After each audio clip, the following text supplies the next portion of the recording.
대중문화를 통해 사회 문제를 이야기하는 콘텐츠를 준비하던 우리는 자칭 K-팝 전문가라는 사람을 만날 수 있었다.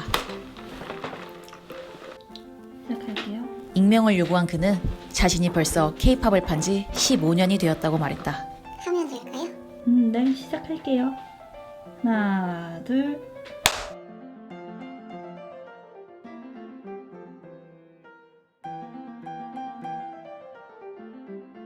자기소개 부탁드립니다. 안녕하세요. K-팝 덕질을 한 지는 15년, 현재 본진을 만난 지는 1년 4개월 차 된 방구석 K-팝 전문가입니다. 15년 동안 계속 아이돌을 좋아하신 건가요? 네, 그렇습니다. 쭉 한 아이돌을 좋아하신 거는 아닌 것 같은데 방금 전에 본진이 1년 4개월 차 됐다고 하셨잖아요. 이번이 네 번째 그룹인 것 같습니다. 얘네들이 제 마지막 K-팝이라고 생각하고 현재 열심히 덕질하고 있습니다. 아마도요. K-팝 팬들의 흔한 말버릇이다. 너희가 내 마지막 K-팝이다. 탈퇴하고 갓생산다. 지켜지는 건 거의 본 적이 없다. 요즘 코로나 때문에 이제 가수를 직접 보러 갈 수가 없잖아요. 팬 활동은 어떻게 하시고 계신가요? 맞아요. 공방도 못 가고 팬싸도 영통을 하고 심지어 팬미팅이랑 콘서트도 다 이제 온라인으로 한다니까요. 팬미팅이랑 콘서트는 현장감이 중요한 행사잖아요. 온라인으로 어떻게 진행되고 있나요? 그게 이제 실시간 라이브로 이제 이렇게 진행을 하거든요. 이게 그리고 그냥 이렇게 막 혼자서만 떠드는 게 아니라 팬들이 실시간으로 이렇게 댓글을 달아가지고 이제 서로 소통을 하면서 진행을 하는 거죠. 다른 그냥 일반 행사 같은 경우에는 이제 팬들한테 미리 이제 줌 주소를 받아요. 받은 걸 가지고 이제 캠을 켜고 있으면 이제 가수들 뒤로 저희 이제 팬들의 얼굴이 쫙 뜨면서 그렇게 종이 같은 걸로 막 이렇게 막 소통도 하고 반응도 하고 하면서 그런 식으로 이제 행사를 온라인으로 많이 진행을 하고 있어요. 코로나 때문에 많이 변했네요. 그래도 역시 직접 보는 게 아니니까 좀 많이 보고 싶으시겠어요. 그러니까요. 저는 또 이게 지금 입덕을 코시국에 했단 말이에요. 그러니까 이게 지금 내가 사람을 덕질을 하는 건지 아니면 이거 사이버 가수를 덕질을 하는 건지 진짜 모르겠다. 이거 실제로 본 적이 없으니까. 근데 이게 애들도 이제 팬들이 그리워한다는 걸 알아서 그런지 좀 자주 찾아오는 편이기는 해요. 막 라이브 방송 같은 거 거의 뭐 하루에 뭐 3번 올 때도 있고 뭐 그러니까 밥 먹을 때도 오고 뭐 연습할 때도 오고 그냥 뭐 소통할 때도 오고 하면서 그냥 뭐 그런 식으로 많이 해요. 그리고 그 공부할 때도 뭐 같이 오거든요. 그래서 같이 공부하고 뭐 그런 방송도 하고 그래요.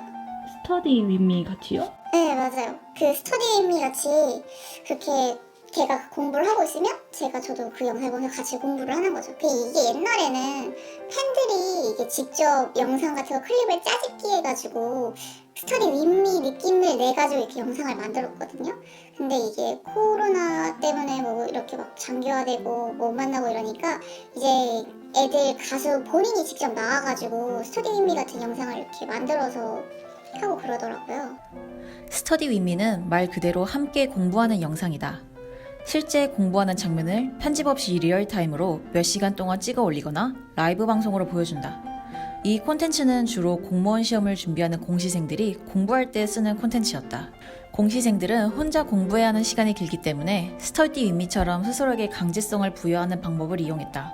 스터디 윗미 콘텐츠가 연예인들까지 참여할 정도로 인기가 있어진 데에는 다 이유가 있다. 바로 코로나 때문이다. 집단 감염 위험으로 전국 모든 학교들이 비대면 수업을 시작했다.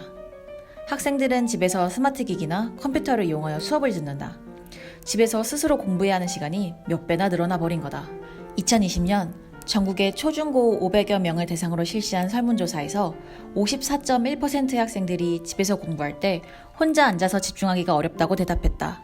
비대면 수업으로 바뀌며 교육 환경이 더 저하됐다고 볼 수 있다. 등교 수업보다 더 힘들었던 이유로는 1위로 집중력이 떨어지고 이해가 잘 안 되는 점을 꼽았고 2위로는 지루하고 재미없는 점을 뽑았다. 온라인 활동이 늘어나며 인터넷을 통해 수업을 듣는 것보다 유튜브나 게임을 더 많이 했다는 학생의 퍼센트는 66.8%나 달했다.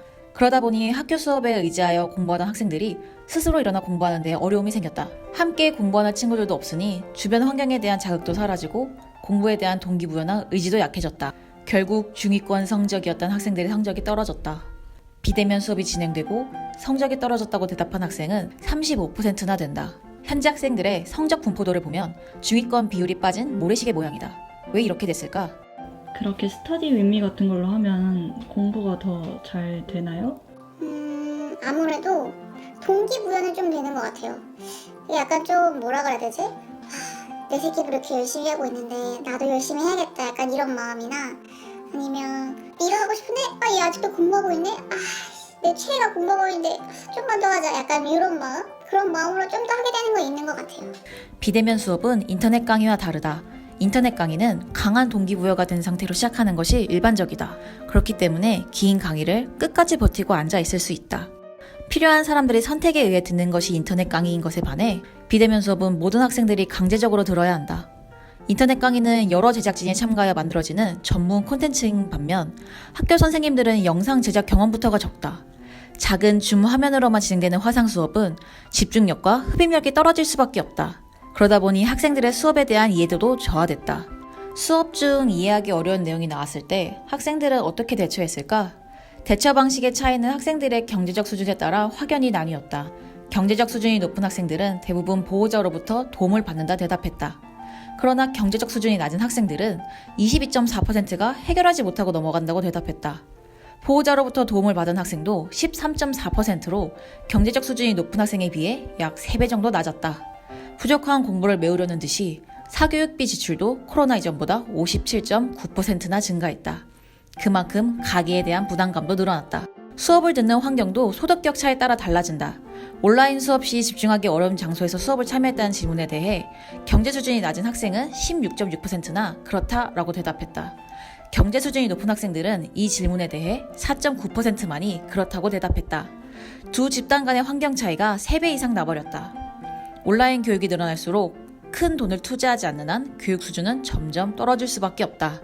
게다가 단지 교육 격차를 늘리는 데에서 끝나지 않고 생활 습관과 환경을 망치는 결과로까지 이어질 수 있다. 취약계층 학생의 보호자는 근로적인 한계나 문제 때문에 아이를 가정에 방치하게 된다는 문제도 있다. 이런 현상이 지속된다면 학교에서 이탈하는 학생들이 생겨버릴 수도 있다. 학생들의 반 이상이 온라인 수업으로 교육 스트레스가 늘었다고 대답했다. 77%의 학생들이 스트레스의 이유로 성적이 떨어지거나 진도를 못 따라가거나 좋은 대학을 못 갈 것 같다는 학습에 대한 내용을 꼽았다. 스터디 윈미 컨텐츠가 뜬 데에는 학생들이 어떻게든 학습에 대한 끈을 놓치지 않기 위한 노력의 결과물이었다. 사실 우리 애들이 항상 뭘 되게 열심히 하거든요. 네, 알겠습니다. 오늘 인터뷰 응해주셔서 정말 감사합니다. 근데 저희 애들이 좀 있으면 컴백을 하거든요. 저희가